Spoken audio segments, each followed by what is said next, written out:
வணக்கம் வாக்காளர்களே, நான் ஜெனிஃபர்.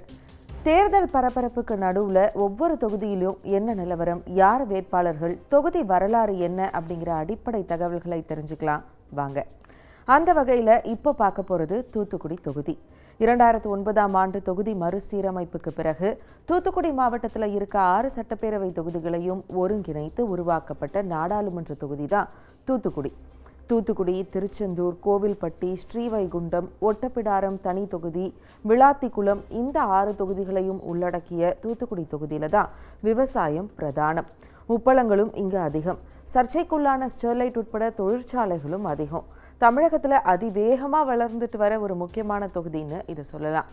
இந்த தொகுதியில் வாக்காளர் எண்ணிக்கை 14,48,159.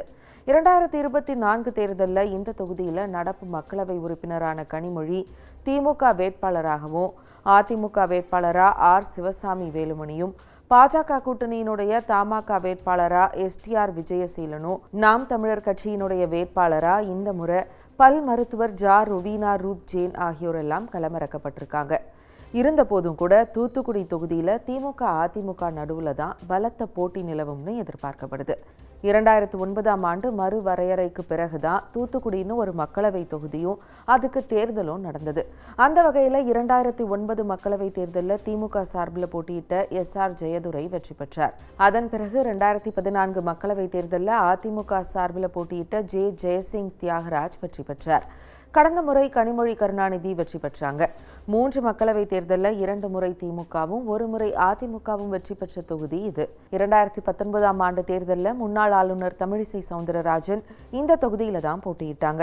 71.68 விழுக்காடு வாக்குகள் பதிவான அந்த தேர்தலில் திமுக வேட்பாளர் கனிமொழி கருணாநிதி 5,63,143 வாக்குகள் பெற்று வெற்றி பெற்றாங்க. 2,15,934 வாக்குகள் பெற்ற பாஜக வேட்பாளர் தமிழிசை சவுந்தரராஜன் 2ஆம் இடம் பிடிச்சாங்க. அப்போ அதிமுகவும் பாஜகவும் கூட்டணியில இருந்தாங்க.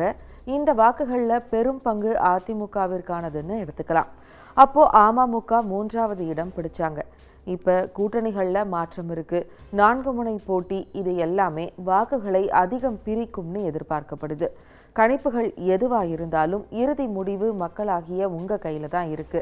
அதுக்கு நீங்கள் செய்ய வேண்டியது தவறாமல் உங்கள் வாக்குரிமையை பயன்படுத்துங்க. நன்றி.